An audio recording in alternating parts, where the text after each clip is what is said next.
Hello everyone, स्वागत है आप सभी का लॉ एंड जुडिशरी क्लासेस में। मैं शिवांगी गुप्ता स्वागत करती हूं आप सभी का आपके अपने इस यूट्यूब चैनल पे। कैसे हैं आप सभी? उम्मीद करती हूं आप सभी बहुत अच्छे होंगे और अपनी पढ़ाई को बहुत अच्छे से जारी रख रहे होंगे।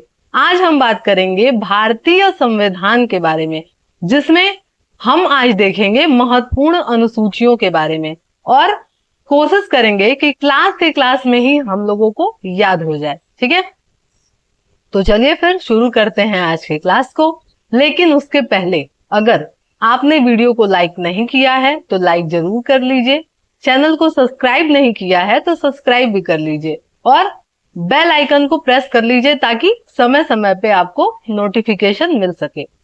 तो चलिए फिर बिना किसी देरी के स्टार्ट करते हैं आज के क्लास को। आज हम बात करेंगे अनुसूचियों के बारे में, यानी कि शेड्यूल के बारे में, कि कितने तरीके के शेड्यूल जो हैं, अनुसूचियां जो हैं, वो भारत के संविधान में दी गई हैं। तो देखा जाए तो कितनी अनुसूचियां हैं पता ही होगा। जो पहली बार पढ़ रहा है वो भी जान ले और जो पहले से पढ़ा है वो तो जानता ही होगा। कितनी अनुसूचियां हैं? टोटल 12 अनुसूचियां हैं। लेकिन मूल संविधान में कितनी अनुसूचियां थी? 8 अनुसूचियां थी, है ना। बाद में जो 4 अनुसूचियां हैं उनको ऐड किया गया है वापस से। ठीक है, तो पहले कितनी थी? 8, अब कितनी हो गई है एट प्रेजेंट टाइम? 12। ठीक है, इसको याद रखिएगा। अब सबसे पहले देखा जाए तो पहली अनुसूची के बारे में हम लोग जानेंगे कि पहली अनुसूची में है क्या। तो ये बताता है राज्य और संघ राज्य क्षेत्र के बारे में, यानी कि भारत में कितने राज्य हैं इसके बारे में प्रावधान है इसमें, और कितने संघ राज्य क्षेत्र हैं यानी कि यूनियन टेरिटरीज कितनी हैं इसके बारे में भी प्रावधान कहां है? तो पहली अनुसूची में है। ठीक है, तो जितने भी तरीके के राज्य हैं हमारे 28 राज्य हैं, पता ही होगा। और केंद्र शासित प्रदेश कितने हैं यानी कि यूनियन टेरिटरीज कितनी है? 8 है ना। तो उस सबके बारे में कहां लिखा हुआ है? अनुसूची 1 में। लेकिन अगर कभी भी संविधान संशोधन करके अगर नया यूनियन टेरिटरीज बनाया जाता है या फिर कोई नया राज्य बनता है तो संशोधन किया जाएगा किस पार्ट में? अनुसूची 1 में। और उसमें मेंशन किया जाएगा, लिखा जाएगा कि ये राज्य नया बढ़ा है या ये एरिया जो है अब से क्या है? यूनियन टेरिटरी है। ठीक है, तो कभी भी अगर ऐसा कोई बदलाव होता है तो संविधान में कहां संशोधन किया जाता है? पहली अनुसूची में, है ना। और हम बताए थे आप लोगों को कि किस माध्यम से जो है कोई नया राज्य बनता है या कोई केंद्र शासित प्रदेश बनता है, याद आया? चलिए हम याद दिला देते हैं। कहां हम लोग देखे थे? दूसरी अनुसूची और तीसरी अनुसूची में, सॉरी माफ करिएगा, अनुच्छेद 2 और 3 में हम लोग देखे थे ये चीज, है ना। कि अनुच्छेद 2 क्या कह रहा था कि कोई जो है जो भारत का अंग नहीं है उसको भारत में मिला लिया जाए। इस माध्यम से भी हम क्या कर सकते हैं? किसी एरिया को जो है हम संघ राज्य क्षेत्र घोषित कर सकते हैं या कोई नया राज्य बना सकते हैं, जैसे सिक्किम बना था, है ना। और मान लीजिए कि अनुसूची माफ करिएगा फिर से, जो अनुच्छेद हमारा 3 था वो क्या बताता है? वो बोला था कि जो भारत के एरिया हैं और उसमें कोई विभाजन होकर के नया राज्य या नया केंद्र शासित प्रदेश बनता है तो उससे संबंधित ऐसा बनाने का पावर किसका है? संसद का है। बताए थे हम, चाहे वो आप अनुच्छेद 2 में बात कर रहे हो या अनुच्छेद 3 में बात कर रहे हो, अधिकार किसके पास है? संसद के पास है ऐसा करने का। ठीक है, और ऐसा किया जाएगा तो संशोधन कहां होगा? अनुसूची 1 में होगा। याद रखिएगा, अनुसूची 1 क्या बताता है? संघ और राज्य क्षेत्र के बारे में बताता है। क्लियर? चलिए अब हम लोग आते हैं दूसरी अनुसूची पे। दूसरी अनुसूची क्या कहता है हमारा? दूसरी अनुसूची बात करता है वेतन के बारे में। ठीक है, वेतन के बारे में कि कितने वेतन और भत्ते या फिर पेंशन वगैरह मिलेगा किसको? जो भी जो है संघ राज्य क्षेत्र के जो अधिकारी हैं या पदस्थ हैं जो वहां काम कर रहे हैं, जैसे कि आपके राष्ट्रपति, राज्यों के राज्यपाल। ठीक है, इसके संबंध में लोकसभा के अध्यक्ष, उपाध्यक्ष, जो स्पीकर हैं, राज्यसभा के सभापति हैं, विधानसभा के अध्यक्ष हैं, है ना। ये जितने भी तरीके के, चाहे आपके उच्च न्यायालय के न्यायाधीश हैं या सर्वोच्च न्यायालय के न्यायाधीश हैं, इनको वेतन भत्ते कितने दिए जाएंगे, इसके बारे में प्रावधान कौन करता है, तो आपका अनुसूची 2 करता है। ठीक है, इसको इसी तरीके से याद रखिएगा। क्लियर। अनुसूची 1 क्या, संघ राज्य क्षेत्र। अनुसूची 2 क्या, वेतन भत्ते के बारे में प्रावधान करता है। क्लियर दोनों। चलिए नेक्स्ट हम लोग बढ़ते हैं आगे। नेक्स्ट आगे बढ़ते हैं अनुसूची 3। अब अनुसूची 3 क्या कहता है हमारा, अनुसूची 3 कहता है कि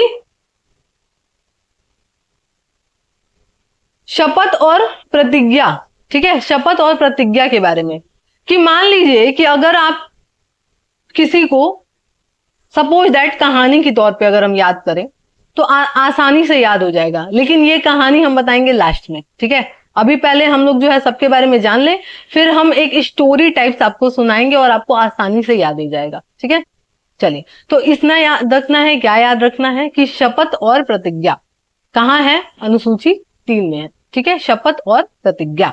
ठीक है, अब देखा जाए तो आपका शपथ और प्रतिज्ञा के बारे में तो ये बता रहा है, तो देखा जाए तो सबसे पहले अगर आप किसी को वेतन भत्ते वगैरह तय करेंगे तभी तो वो आपके यहाँ आकर के काम करेगा, है ना।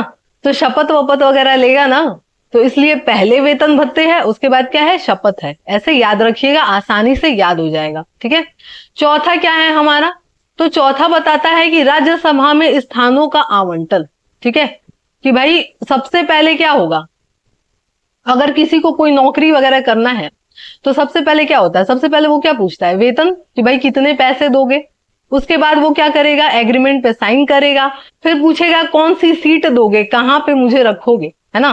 तो इस तरीके से याद रखिए, सबसे पहले हम लोग वेतन भत्ते देखें, पेंशन वगैरह, उसके बाद हम लोग देखें शपथ और प्रतिज्ञा का प्रारूप, कि किस तरीके से जो है राष्ट्रपति कैसे शपथ लेते हैं, उनका प्रारूप क्या है, या उच्च न्यायालय या सर्वोच्च न्यायालय के न्यायाधीश कैसे शपथ लेते हैं, है ना। कोई मुख्यमंत्री या प्रधानमंत्री कैसे शपथ लेते हैं, ठीक है, कोई सांसद है वो कैसे शपथ लेते हैं, इन सबके बारे में प्रावधान कहाँ है, अनुसूची 3 में है। ठीक है, अब अनुसूची 4 बताता है कि राज्यसभा में स्थानों का आवंटन, यानी कि कैसे जो है किसी राज्य में जो है सीटों का बंटवारा किया जाएगा। तो कैसे किया जाएगा, वहां के राज्य की गणना के आधार पे, वहां की जनसंख्या के आधार पे सीटों का आवंटन किया जाएगा। ठीक है, याद रहेगा। चलिए नेक्स्ट हम लोग आगे बढ़ते हैं, अनुसूची 5। अब ये क्या बताता है अनुसूची 5, अनुसूचित क्षेत्रों और अनुसूचित जनजातियों के प्रशासन नियंत्रण से संबंधित उपबंध।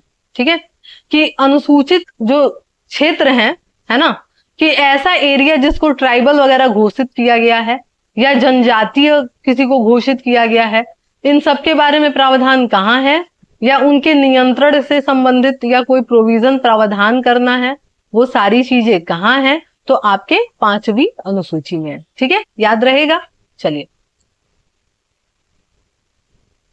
अब इसके बाद क्या है आपका, इसके बाद है आपका 6ठी अनुसूची। अब 6ठी अनुसूची क्या बताता है कि कुछ क्षेत्रों के बारे में बताता है, उसके प्रशासन से रिलेटेड, है ना।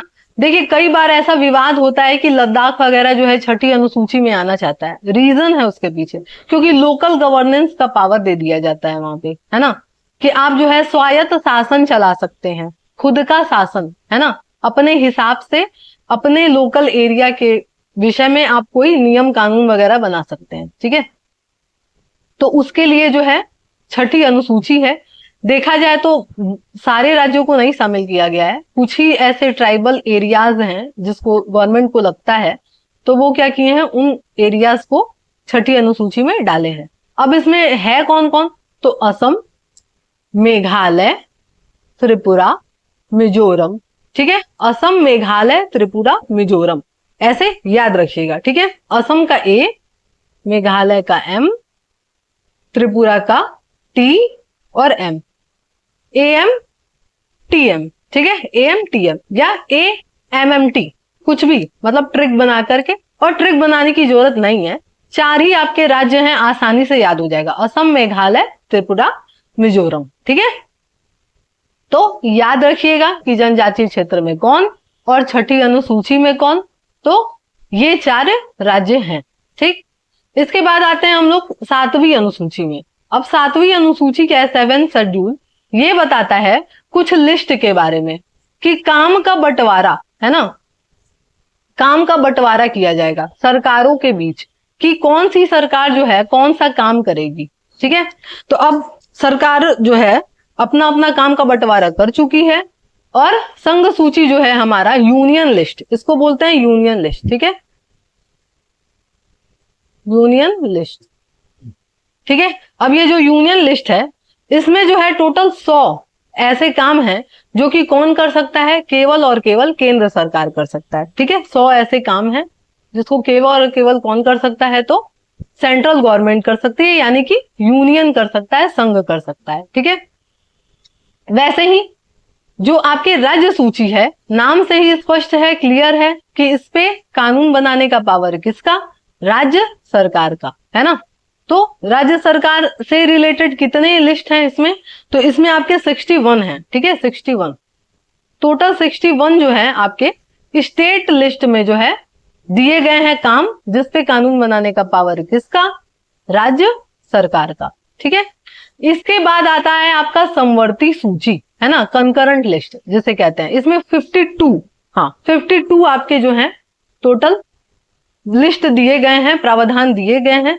इसके संबंध में कानून बनाने का अधिकार केंद्र सरकार और राज्य सरकार दोनों को ही दिया गया है। ठीक है, यूनियन लिस्ट में कौन कानून बनाएगा, केंद्र सरकार, और स्टेट लिस्ट में कानून कौन बनाएगा, राज्य सरकार, और कंकरेंट लिस्ट में कानून कौन बनाएगा, केंद्र सरकार और राज्य सरकार दोनों ही मिल करके कानून बनाते हैं। इसको आप याद रखिएगा। ठीक है, इसके बाद आते हैं हम लोग 8वीं अनुसूची पे। ठीक है, 8वीं अनुसूची।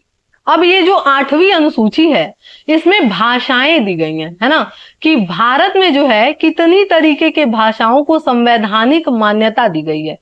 तो टोटल कितनी भाषाएं हैं, 22 हैं। ठीक है, 22 भाषाएं हैं जिनको संवैधानिक मान्यता मिला हुआ है, और ये सारी भाषाएं जो है देखा जाए तो संवैधानिक मान्यता प्राप्त करके संविधान में अपनी जगह बनाए हुए हैं। ठीक है, इसके बाद हम लोग आते हैं 9वीं अनुसूची, है ना, 9th शेड्यूल।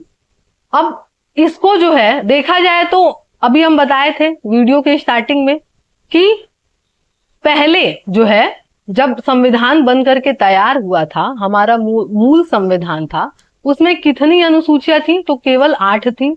बाद में 4 को ऐड किया गया था, जो कि अब 12 हो चुका है।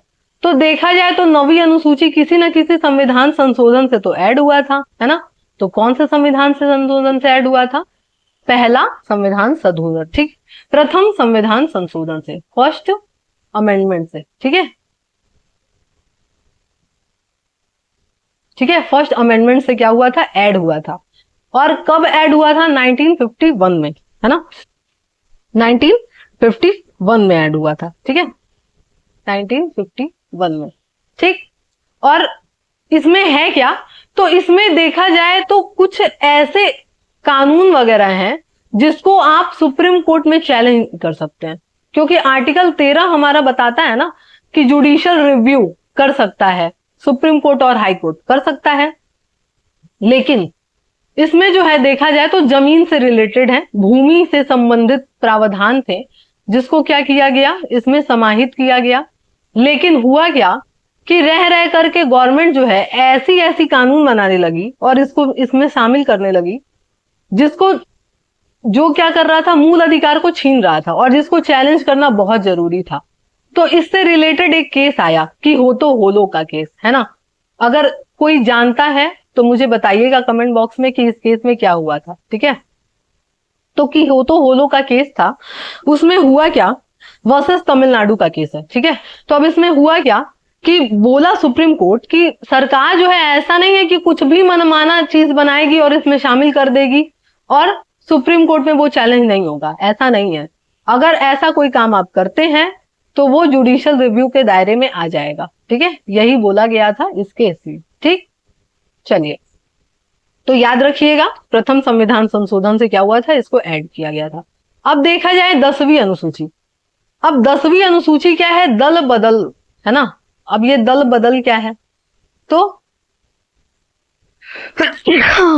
सॉरी, अब दल बदल क्या है, तो देखा जाए तो आया राम गया राम, है ना, इसका एक नाम है आया राम गया राम। अब ये है क्या, तो भाई हुआ क्या कि सरकार बनाने के लिए मेजॉरिटी चाहिए, बिना मेजॉरिटी के सरकार बनेगी नहीं।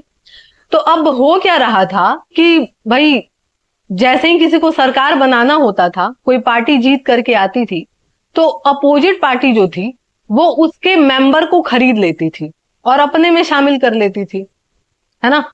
तो अब देखा जाए तो बार बार चैलेंज कर दिया जाता था कि आपके पास बहुमत नहीं है, आप साबित करिए, और वो उनके मेंबर खरीद के अपने पास रख लेते थे।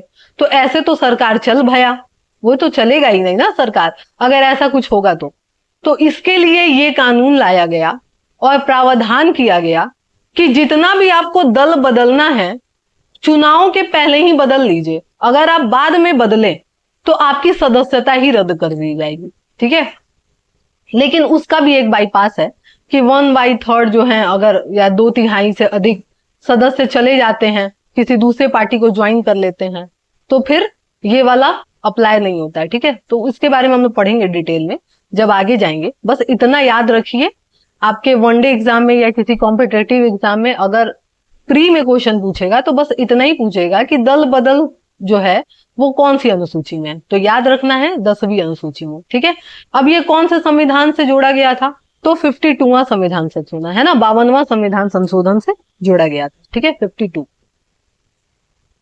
52 अमेंडमेंट्स। ठीक है, इसको याद रखिएगा।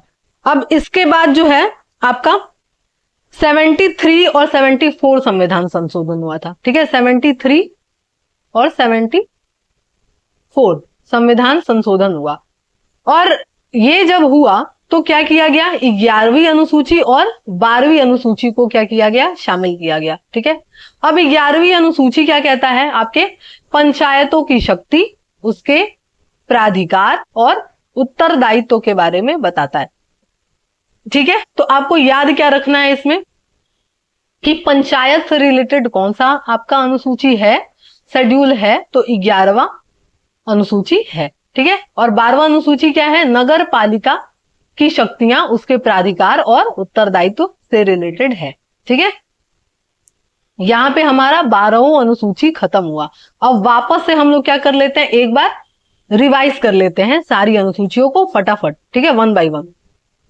ठीक, तो पहला अनुसूची क्या था, हम लोग पढ़े थे, संघ और राज्य क्षेत्र, है ना, देखिए, है ना, संघ और राज्य क्षेत्र के बारे में। दूसरी अनुसूची में क्या था, ऐसे ही याद रख करते चलिए। ठीक है, क्लास के क्लास में, है ना, और याद हो जाए तो उसके की पॉइंट आपको कमेंट बॉक्स में लिखने हैं। ठीक है, लिखिएगा, थोड़ा मेहनत करिए ताकि मुझे भी पता चले कि आपको क्लासेस में याद हो रहे हैं। ठीक है, तो पहली अनुसूची क्या, संघ और राज्य क्षेत्र, है ना, जिसमें हम बताए हैं आपको क्या कि अगर कोई भी जो है राज्य, नया राज्य जुड़ता है या हटता है या नया राज्य बनाया जाता है तो क्या होगा, कहां संविधान संशोधन होगा, पहली अनुसूची में होगा, बताए हैं। दूसरी अनुसूची क्या बताएं कि भाई वेतन भत्ते से रिलेटेड है दूसरी अनुसूची। तीसरी अनुसूची क्या हम लोग देखें कि तीसरी अनुसूची देखें कि शपथ और प्रतिज्ञा वगैरह कैसे लिया जाएगा, उसके बारे में प्रावधान है। चौथी अनुसूची क्या है, चौथी अनुसूची में राज्यसभा का सदस्यों का या उसके स्थानों का आवंटन कैसे किया जाएगा, है ना, इसके बारे में प्रावधान। पांचवी में हम लोग क्या देखें, अनुसूचित क्षेत्र और अनुसूचित जनजाति के प्रशासन और नियंत्रण से रिलेटेड। फिर छठे में हम लोग क्या देखें, असम, मेघालय, मिजोरम और त्रिपुरा से रिलेटेड जो भी जनजातीय क्षेत्र है उसके संबंध में प्रावधान है। ठीक, सातवीं में क्या देखें हम लोग, 3 सूचियां देखें, संघ सूची, राज्य सूची और समवर्ती सूची, जिसमें हम बताए हैं कि संघ सूची में कानून बनाने का अधिकार किसका, केंद्र सरकार का। राज्य अनुसूची में अधिकार किसका, राज्य सरकार का, और समवर्ती में दोनों का। ठीक है, अब इसके बाद क्या है आपके 8वें में हम लोग देखे भाषाएं हैं, कितने भाषाएं हम लोग देखे थे, तो 22 भाषाएं देखे थे। 9वीं अनुसूची जोड़ी गई पहले संविधान संशोधन से, और इसमें भूमि से रिलेटेड प्रावधान बताए हैं हम। 10वीं में दल बदल, कौन से संविधान संशोधन? 52वां संविधान से, है ना, 52वां संविधान संशोधन। 11वीं अनुसूची क्या है? पंचायत से रिलेटेड है। और कौन से संविधान संशोधन? 73 संविधान संशोधन। ठीक, 74 संविधान संशोधन से कौन सा? 12वीं अनुसूची। क्या किया गया है उसमें? नगर पालिकाओं से रिलेटेड प्रावधान किए गए हैं। ठीक है, तो चलिए फिर, उम्मीद करते हैं आपको आज का लेक्चर पसंद आया होगा। अगर पसंद आया है तो लाइक जरूर करिएगा, कमेंट करिएगा कि आपको लेक्चर कैसा लगा, और ज्यादा से ज्यादा लोगों को शेयर करिए और इस परिवार का हिस्सा बनाइए, ताकि मुझे मोटिवेशन मिल सके और मैं और भी बहुत अच्छे अच्छे टॉपिक्स और वीडियो ला सकूं। ठीक है, और अगर आपको मेरे साथ मिल करके जुड़ करके पढ़ना है तो आप पढ़ सकते हैं। करना क्या है इसके लिए? आपको कमेंट बॉक्स में कमेंट करिए, या फिर मुझे कॉल या मैसेज कर सकते हैं आप। डिस्क्रिप्शन बॉक्स में नंबर है, ठीक है, या फिर पोस्ट में भी नंबर है, आप वहां पे मुझे डायरेक्ट मैसेज भी कर सकते हैं। ठीक है, तो चलिए फिर मिलते हैं नेक्स्ट क्लास में।